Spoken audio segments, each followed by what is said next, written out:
Welcome to a special episode of On the Ballot with Ballotpedia. I'm Jeff Palais, Ballotpedia's editor-in-chief. On Friday, June 28th, Chevron was overturned by the United States Supreme Court in a 6-3 ruling.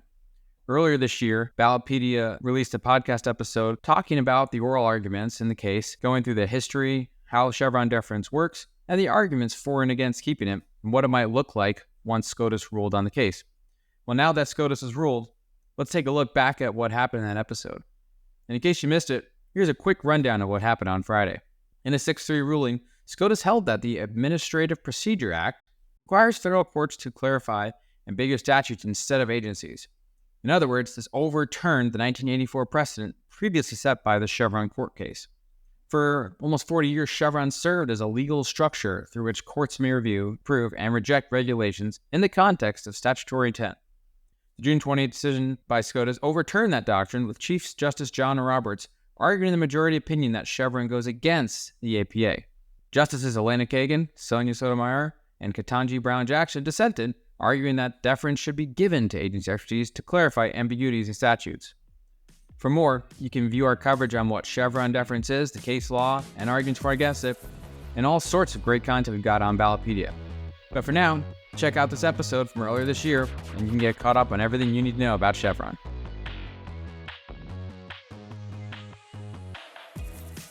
Caitlin, thanks for coming on the show. Thanks for having me. Jumping into the topic at hand, what is the simplest way for our listeners to understand what Chevron deference is? So the big picture definition of Chevron deference is that it's an administrative law principle that requires federal courts to defer to a federal agency's reasonable interpretation of an ambiguous or an unclear statute that Congress delegated to the agency to administer. Now, that's a bit of a mouthful. What exactly does that mean? So let's go ahead and break that down into some more bite-sized chunks. So Chevron deference, it's an administrative law principle. So it's not a law in and of itself. What that means is that it's an accepted practice in the federal courts that stems from a legal precedent. And in this case, it comes from that 1984 Chevron case that we're going to be looking at a little closer during our time together here. And with that in mind, what does it then mean for a court to defer to an agency? Well, Chevron is a type of judicial deference, and in federal administrative law, deference, or the act of deferring, it means that a court accepts an agency's interpretation of a law or a statute, and it doesn't replace its own judgment with the agency's view.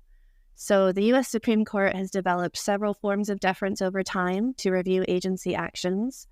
Chevron deference is probably the biggest, most well-known of these, but there's also Skidmore deference and Auer deference and several others.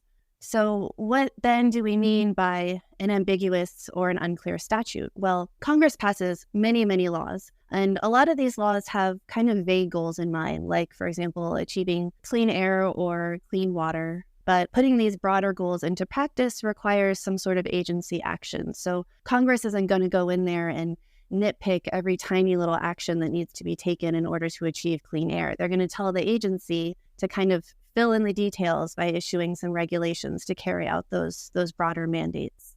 So that's kind of how the relationship between the law and the agency works. Then if there's any sort of statutory ambiguity or a lack of clarity in the law for how exactly the agency should proceed, that's what gives rise to Chevron deference.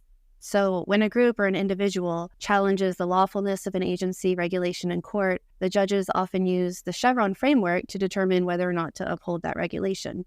And that framework itself kind of proceeds according to a two-step process. So in step one, the court is going to look at the statute in question, the law that the agency is tasked with administering, and it's going to determine whether or not Congress put forth a clear intent. And if it did, then the agency absolutely must carry out the express intent of Congress. There's no question about that. But if the court finds that the law is a little bit ambiguous, it's a little bit unclear, then they're going to look at whether or not the agency interpreted that law in a reasonable fashion. And if it is reasonable, if it's not arbitrary or capricious in some way, then the agency's regulations are then binding and the court cannot substitute its own judgment for that of the agency under the Chevron framework. So hopefully that made sense, Victoria. If you need a little more information about that, we have a really great learning journey on this topic, and there's a link in the show notes. That's a great plug, and that did make a lot of sense. I mean, I'm somewhat familiar working in the political sphere, but I think you broke it down really well for our listeners. Let's jump into this case that's before SCOTUS right now. Can you give us a snapshot of what the oral arguments were that were presented to SCOTUS last month? Yes, so the oral argument was in this case Loper-Bright, and the case challenges the National Marine Fisheries Service's interpretation of a federal fishery law.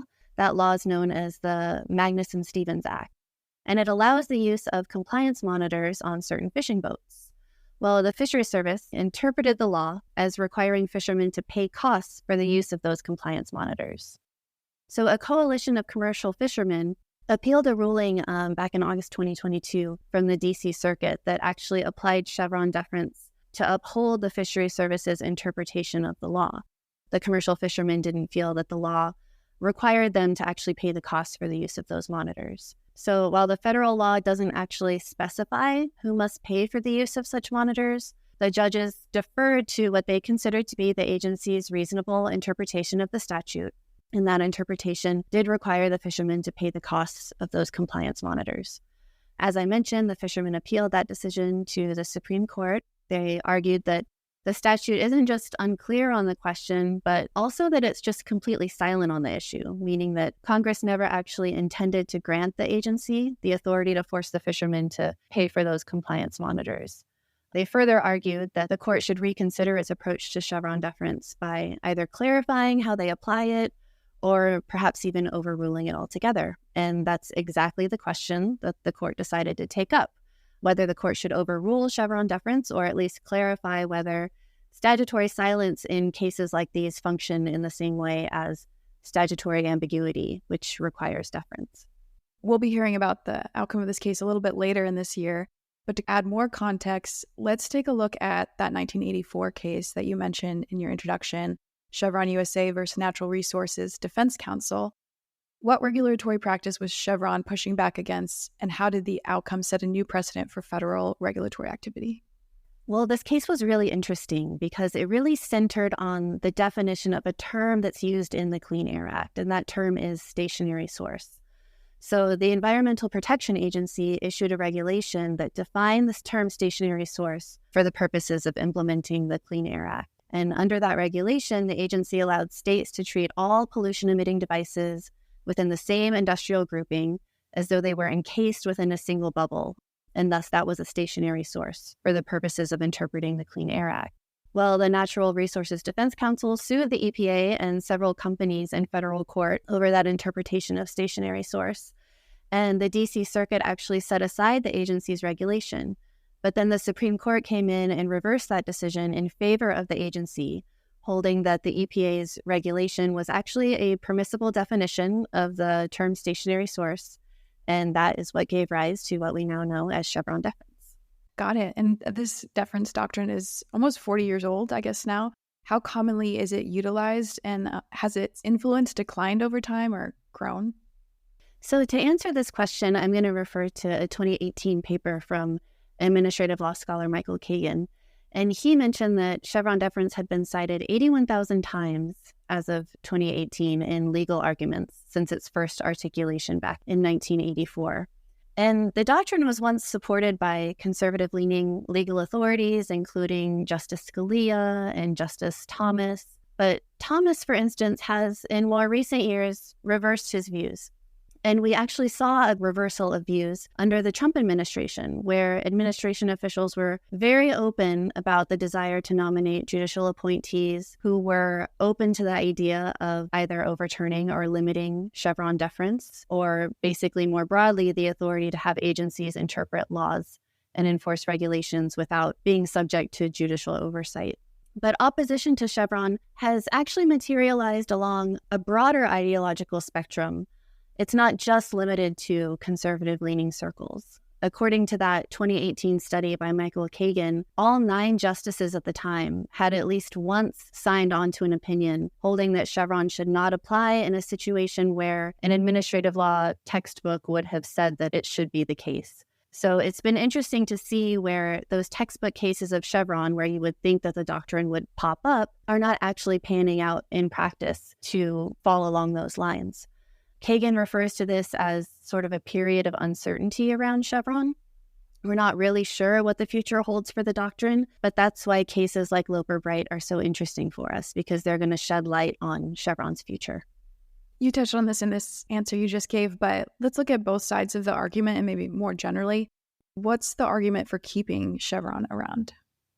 The argument for keeping Chevron around comes from the point of view of the agencies. So Chevron allows agencies to operate in a really efficient manner. So that's kind of the first argument that you'll encounter. When the agencies have the leeway and the authority to interpret the statutes themselves and then issue the regulations that they deem appropriate, it allows them to operate in a more efficient manner rather than having a judge come in and tell them that they need to change their approach or change their regulatory framework.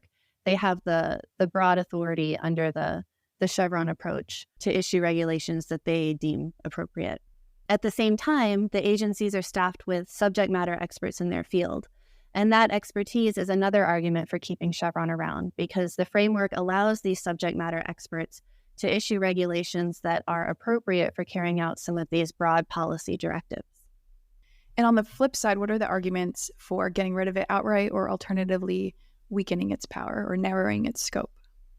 There's a couple of constitutional arguments that argue for getting rid of or limiting Chevron deference.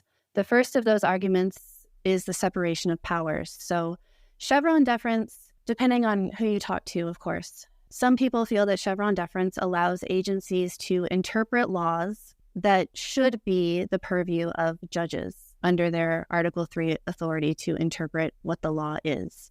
So there's an argument that Chevron encroaches on the separation of powers because it's transferring that judicial authority to the agencies. There's also an argument that by delegating authority to the agencies to sort of fill in the details of those laws, as we discussed earlier, that they're actually violating the lawmaking authority of Congress. Congress is actually handing its lawmaking authority over to these agencies. So you have these agencies that are no longer functioning within the separation of powers. They're actually exercising lawmaking authority and judicial authority at the same time. So that's one argument for either getting rid of or eliminating Chevron. The other argument was kind of part and parcel of the former argument, but it's the view that the judges under Article 3 of the Constitution should have the authority to interpret the law and say what the law is. And when they defer to agencies, they're actually handing their judicial authority over to actors in agencies rather than exercising it themselves. That's a great summary of the opposition arguments. As I mentioned in the beginning of our conversation, SCOTUS is likely to issue a ruling on Chevron deference later this year. Early reporting and much of the commentary is speculating that SCOTUS is either going to discard or narrow Chevron deference. So how might that affect the way federal regulation works? And of course, there's no guarantee that that's actually what will happen. So is there also a chance that Chevron will survive? Well, first of all, this case isn't the first time that Chevron has been challenged. There's been a lot of discussion in recent years, a lot of speculation around whether this case or this other case might be the appropriate vehicle for the Supreme Court to narrow or overrule Chevron deference altogether. In fact, the American Hospital Association case back in 2021 was one of these cases where a lot of commentators really thought that it would provide the Supreme Court with an opportunity to limit Chevron deference. But surprisingly, the justices actually made no mention of the doctrine in the opinion, which led some analysts to think that the doctrine might just be shunned into oblivion. That's from James Romaser over at SCOTUS blog, rather than explicitly overturned. Because the court specifically will be addressing the question of whether or not they should overrule or limit Chevron, there's a lot of speculation at the moment that this will be the case where they actually do overturn the doctrine.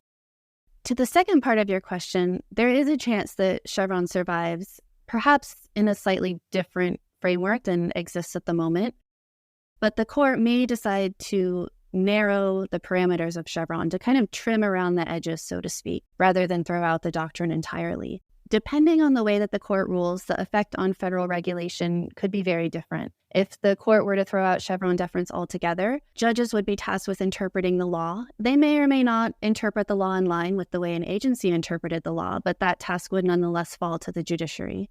If SCOTUS narrows the doctrine, it remains to be seen how that would affect federal regulation. But we likely would see some sort of shift in agencies' approach to rulemaking and their approach to interpreting those statutes that they're tasked with administering. Well, it'll definitely be interesting to see how the court ends up ruling on this, and we'll probably have you back on to explain the implications of that case when it comes down. But that's all the questions I have for you today. So thank you so much for your time, and thank you for coming on and explaining Chevron deference to us. Thank you, Victoria. Thanks for having me. And for our listeners, you can learn more about the Chevron deference at the link in our show notes. We'll be back next week. Make sure you subscribe to On the Ballot wherever you listen to your podcasts. I'm Victoria Rose, and thanks for listening.